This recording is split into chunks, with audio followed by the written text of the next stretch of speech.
Selamat siang pemirsa, Sumatera Utara hari ini edisi siang kembali hadir menjumpai Anda edisi Minggu 21 Januari 2024. Kali ini bersama saya Nisa Redi, kami akan memberikan informasi aktual seputar Sumatera Utara untuk Anda. Berikut kita awali informasi selengkapnya.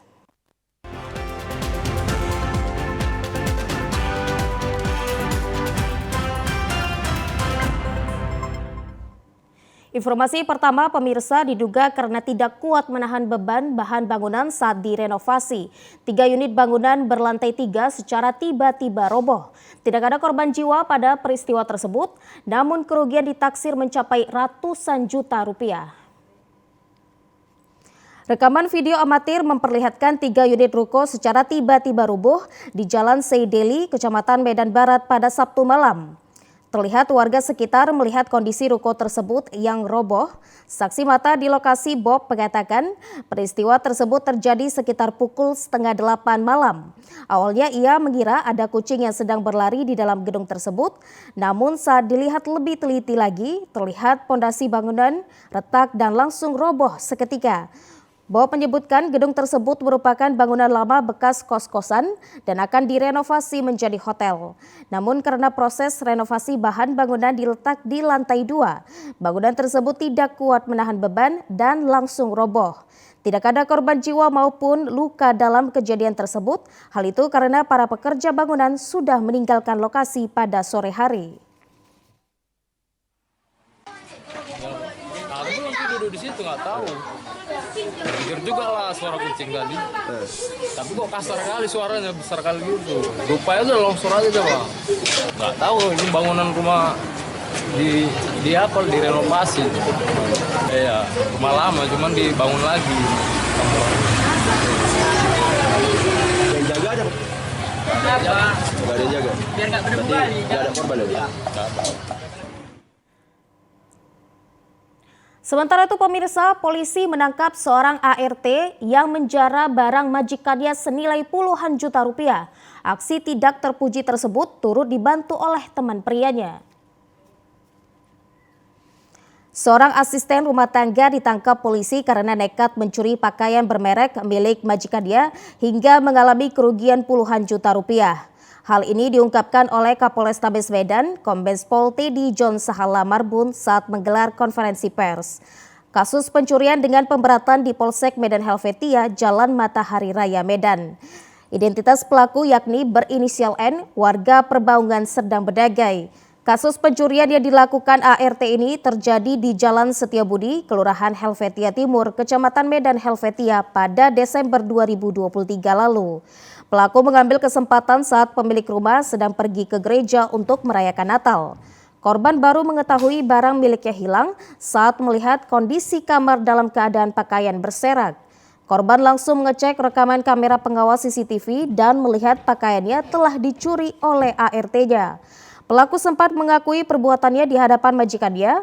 Ia nekat melakukannya bersama dengan teman prianya yang membantunya membawa barang jarahannya. Akibat pencurian itu, korban kehilangan beberapa pakaian dan tas bermerek hingga mengalami kerugian mencapai 30 juta rupiah. Kapolrestabes Medan, Kombes Pol Teddy John Sahala Marbun mengatakan pelaku ditangkap di kediamannya Deli Serdang. Ya, melihat CCTV, di situ melihat bahwa PRT-nya, pembantu rumah tangganya itu ada melihat mengangkut barang-barang ini ya ke luar ke mobil. Ya, pada saat dipanggil ya mengakui pada saat itu mengakui bahwa memang ada mengambil. Tapi setelah itu karena barangnya sudah dibawa oleh temannya ya, besoknya dia melarikan diri. Pelaku dijerat dengan pasal 363 ayat 1, subsidiar pasal 362, subsidiar pasal 372 KUHP pidana dengan ancaman di atas 5 tahun penjara. Pemirsa, untuk mengantisipasi serangan demam berdarah DBD, masyarakat Desa Salambue, Panyabungan, Mandaling Natal melakukan gotong royong, membersihkan pekarangan rumah, dan melakukan penyemprotan untuk membasmi jentik nyamuk. Meningkatnya kasus demam berdarah DBD di wilayah Kabupaten Mandailing Natal, pemerintah daerah menghimbau agar masyarakat meningkatkan kewaspadaan serangan DBD. Beberapa bulan terakhir ini, wilayah Mandailing Natal diguyur hujan yang berkepanjangan yang menyebabkan mudahnya jentik nyamuk berkembang biak.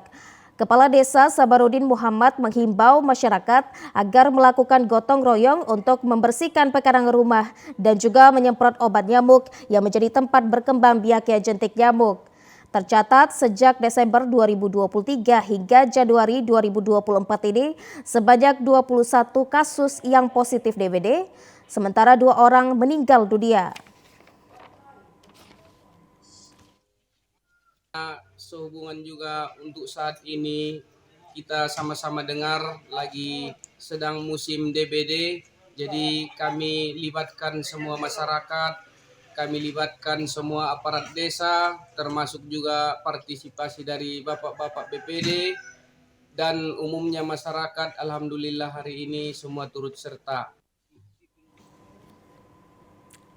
Informasi lainnya pemirsa, Taman Hewan Siantar Zoo Pematang Siantar menambah 2 ekor koleksi satuannya jenis harimau benggala yang lahir di awal tahun 2024.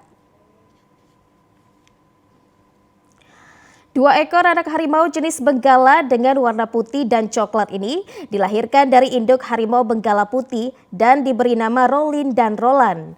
Kelahiran 2 ekor anak harimau benggala ini merupakan pengembang biakan langsung oleh pihak Siantar Zoo Kota Pematang Siantar.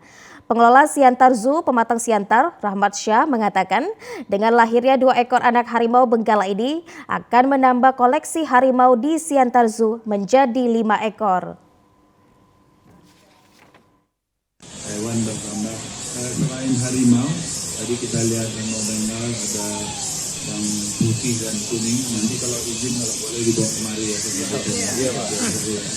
Itu kemudian ada mamuset, itu kita lihat yang kecil dari Brazil, ada beberapa ekor ya. Dan kemudian juga ada tapir, bahkan belum dikasih nama ya tapir.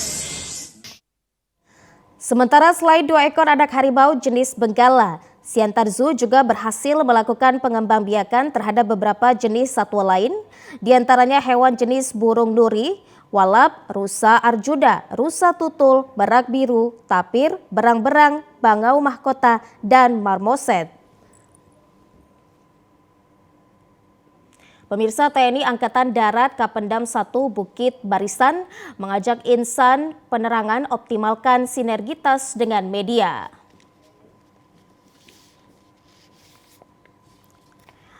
Syukuran hari ulang tahun ke-73 penerangan TNI Angkatan Darat tahun 2024 menjadi momentum bagi seluruh personil Pendam 1 Bukit Barisan untuk mengoptimalkan sinergitas dengan insan media, khususnya di bidang pemberitaan yang tujuannya untuk mendukung tugas pokok TNI Angkatan Darat. Hal ini disampaikan Kapendam 1 Bukit Barisan, Kolonel Infanteri Riko J. Siagian saat membuka acara di Aula Abdul Haris Nasution, Lantai 2 Kodam 1 Bukit Barisan, Jalan Gatot Subroto Medan kemarin.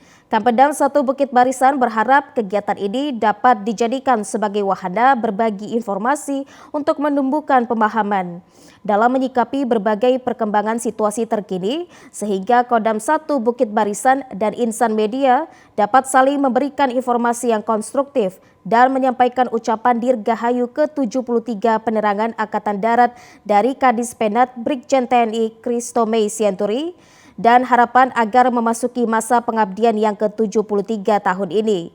Insan penerangan Angkatan Darat mampu mengoptimalkan peran dan fungsinya untuk menghadapi tantangan dan tuntutan tugas di masa yang akan datang.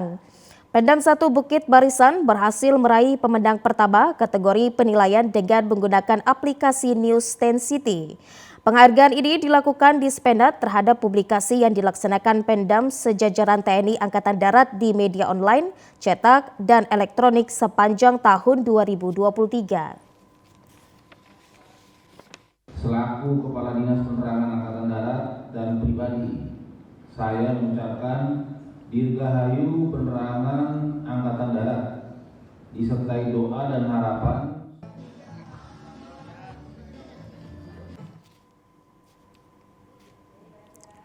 Acara diakhiri dengan temu rahma dan makan bersama serta pembagian bingkisan sembako kepada segenap insan media binaan Pemdam 1 Bukit Barisan.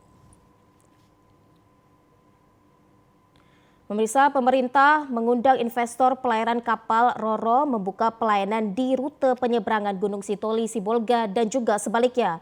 Hal ini untuk menghentikan monopoli yang berdampak terhadap mahalnya biaya transportasi laut di daerah kepulauan tersebut.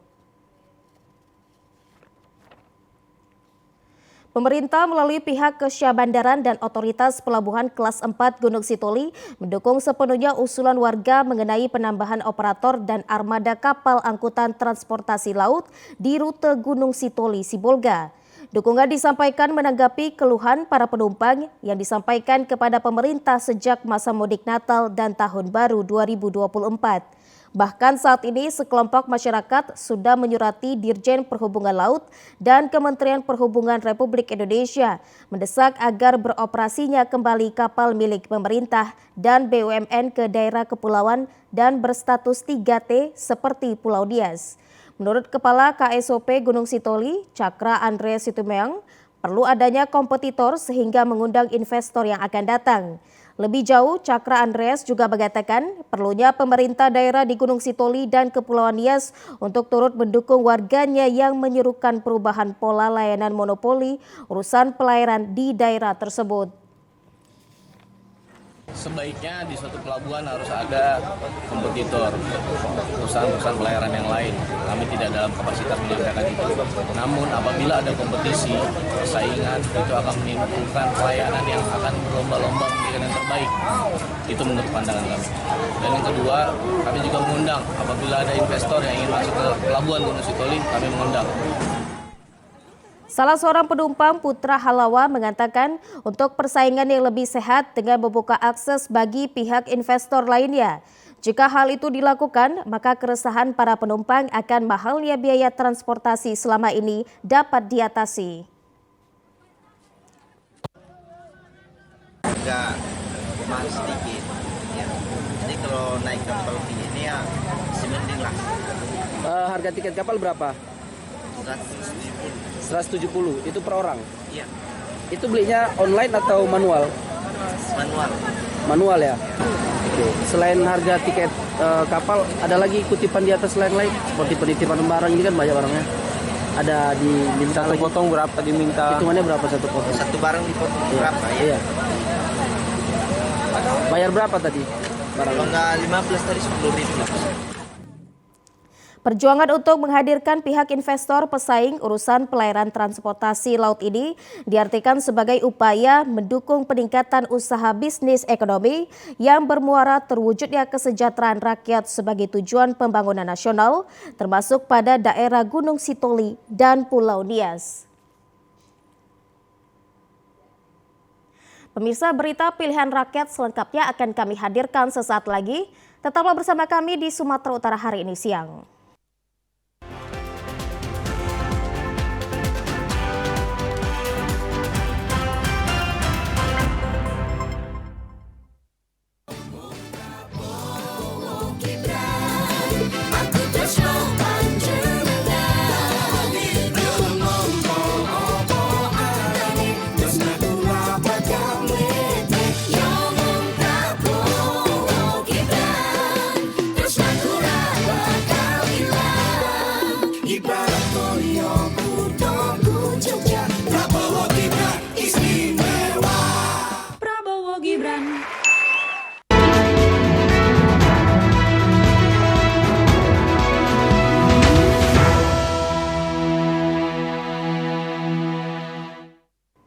Pemirsa, Komisi Pemilihan Umum Provinsi Sumatera Utara menetapkan pelaksanaan kampanye rapat umum masing-masing paslon Capres-Cawapres dan partai politik pengusung yang berlangsung 15 hari serta DPD RI 18 hari.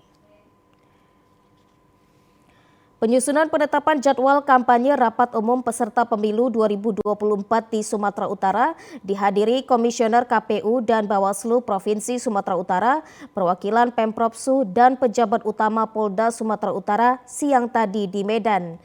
Jadwal kampanye rapat tertutup di Sumatera Utara ditetapkan 6 kali pertemuan masing-masing paslon Capres dan Cawapres bersama dengan parpol pendukung mulai tanggal 21 Januari hingga 7 Februari 2024. Sementara parpol yang tidak pengusung paslon Capres-Cawapres yakni Partai PKN dan Partai Buruh bersama DPD RI dilaksanakan 18 kali pertemuan kampanye mulai dari 21 Januari hingga 10 Februari 2024. Untuk titik lokasi penempatan kampanye rapat umum dapat dilakukan memanfaatkan fasilitas pemerintah maupun milik perorangan setelah berkoordinasi dengan pihak terkait. Komisioner KPU Sumatera Utara Sitori Mendrova mengatakan untuk Sumatera Utara jadwal kampanye rapat umum kategori zona B di 33 kabupaten kota diharapkan berlangsung aman, jujur, dan adil. Karena termasuk zona B dalam pelaksanaan rapat umum itu Sumatera Utara melaksanakan dan KPU Provinsi Sumatera Utara juga sudah menetapkan jadwal pelaksanaan rapat umum mulai dengan tanggal 21 sampai dengan tanggal 7 Februari. Itu khusus untuk seluruh pasangan calon baik nomor urut 1, nomor urut 02, nomor 03 dan seluruh peserta pemilu yang mendukung maupun pengusung.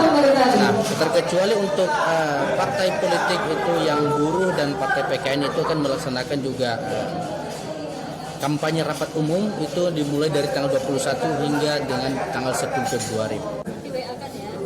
Pelaksanaan kampanye mulai 21 Januari hingga 10 Februari 2024 mendatang diharapkan masing-masing partai politik dapat menjaga ketertiban, kebersihan, dan keamanan. Puluhan mahasiswa se-Labuhan Batu Utara tergabung dalam formula bersama siswa kelas 3 SMA laksanakan deklarasi pemilu damai tanpa ujaran kebencian dan hoaks yang digelar di salah satu warung kopi Kota Aikanopan. Aksi ini digelar oleh puluhan mahasiswa bersama siswa SMA yang duduk di kelas 3 yang merupakan pemilih pemula sebagai bentuk kepedulian dan peran serta dari pemuda dan pelajar dalam mensukseskan pemilu tahun 2024 yang akan datang. Dalam deklarasi turut disaksikan pejabat kecamatan, komisioner KPU, staf Bawaslu dan Badan Kesbang Polinbas Labura yang sekaligus memberikan pemaparan dan arahan kepada para peserta. Ketua Aksi Sandi Wibidayanan mengatakan terkait dengan proses pra-pemilu saat pemungutan suara berlangsung, pemuda dapat menggunakan hak pilihnya secara jujur, adil, dan rahasia tanpa ada tekanan dari pihak manapun.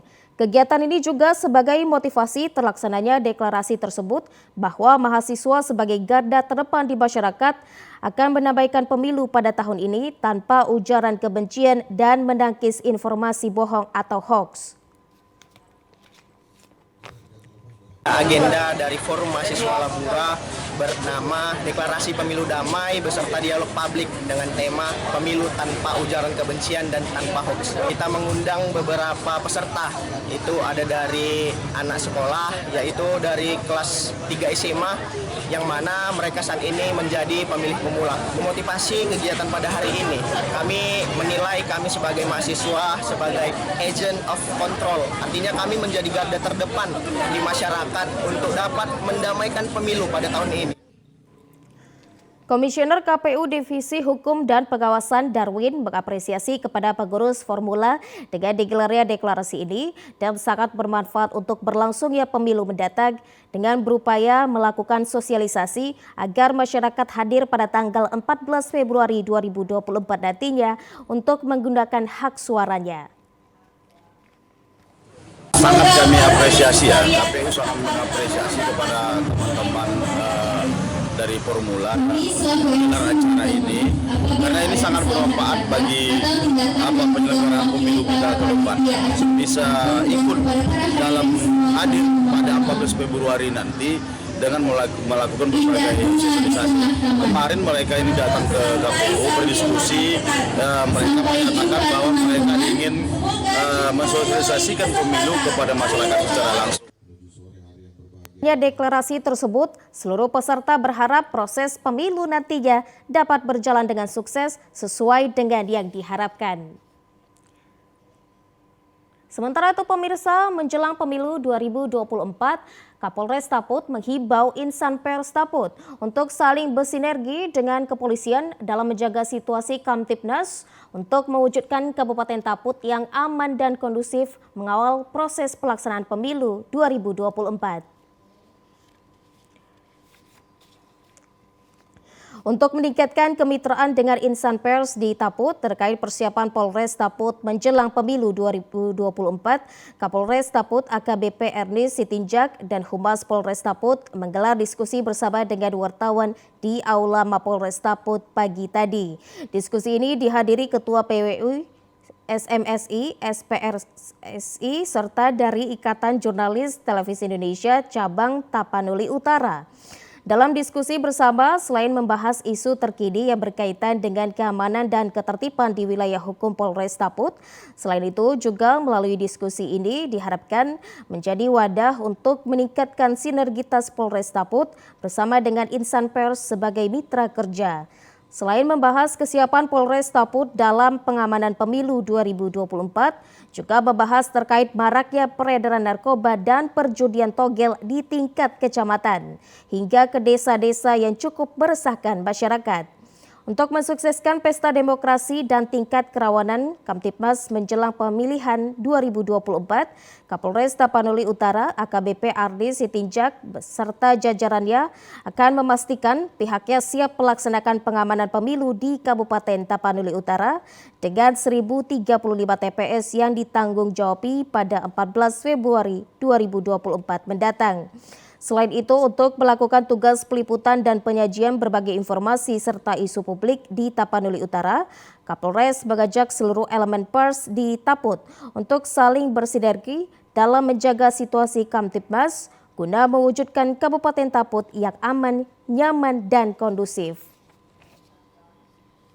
Saya mau melaksanakan pelatihan dan kunduh karena saya pikir itu penting tentang pelanggaran pemilu. Nanti kami di sana sebagai salah satu pelaksana juga di sana. Hari Selasa barangkali kami akan laksanakan. Ini juga KPU juga saya minta supaya kita laksanakan simulasi, kita latihkan bagaimana pelaksanaan mereka. Kami adalah pengamanan. Ya. Kemudian kita harus paham ini memang menjadi tugas dan tanggung jawab kita masing-masing. Kita beralih ke informasi lainnya, pemirsa. Pasca dilantik oleh pengurus Federasi Olahraga Karate DO Indonesia Sumut oleh Ketua Umum Forki Sumut Rahmat Syah, pengurus Forki Kota Medan langsung membuat gebrakan dengan menggelar turnamen rentang usia bagi atlet karate selama 4 hari di Gelanggang Remaja Jalan Sutomo, Kota Medan. Pengurus Federasi Olahraga Karate DO Indonesia Kota Medan menggelar rangkaian turnamen bagi atlet karate yang terdiri dari rentang usia. Kejuaraan turnamen bertajuk Forki Medan Cup ini berlangsung selama 4 hari, mulai dari 17 hingga 21 Januari 2024. Sebanyak 565 atlet karate yang terdiri dari 364 atlet putra dan 201 atlet putri akan dipertandingkan pada 92 kelas dan 6 kategori best of the best. Kejuaraan yang diikuti ratusan atlet yang mayoritas masih berusia muda ini juga diharapkan mampu menjadi ajang pencarian bibit-bibit atlet. Ketua Forki Medan Yudi Atmaja mengatakan pihaknya akan melibatkan seluruh pengguruan dalam turnamen ini, namun hanya 16 perguruan yang mengikuti dan mengirimkan atletnya pada ajang ini. Dirinya juga menyebut selanjutnya para juara turnamen ini akan dilaksanakan pemusatan latihan untuk memfokuskan pelatihan para atlet agar dapat meraih prestasi sebagaimana program pengurus Forki Kota Medan yang baru saja dilantik. Jadi ini salah satu program kita membuat event dari kelas festival sampai kelas open turnamen dari pra usia dini sampai senior, dan bertujuan untuk menjaring atlet-atlet Kota Medan khususnya karate untuk event-event dari daerah maupun dari tingkat nasional. Senada juga diungkapkan oleh salah seorang atlet Yovala Latesar Daci yang mengatakan bahwa ajang turnamen olahraga bagi para atlet usia muda sebagai sarana pembinaan sangat membantu bagi perkembangan para atlet usia muda untuk mengasah kemampuan teknis berupa pukulan, tendangan, dan penerapan jurus di lapangan. Ia juga berharap dengan digelarnya turnamen ini selain akan mengasah kemampuan, juga menjadi ajang silaturahmi dan kebersamaan para atlet dari berbagai perguruan di bawah naungan Forky Kota Medan. Dari sudut pandang saya yaitu sebagai atlet, khususnya di Kota Medan ini membangun orang-orang di mana mereka terhindar dari di mana yang viral sekarang itu geng motor, yaitu dan juga banyak begal. Ia berharap bahwa ajang serupa akan terus digelar secara berkelanjutan karena dinilai mampu merangsang para anak muda untuk berkegiatan positif dengan berolahraga di tengah maraknya aksi tawuran dan geng motor di kalangan anak muda saat ini. Dan pemirsa, informasi tadi sekaligus menutup perjumpaan kita di Sumatera Utara hari ini edisi siang.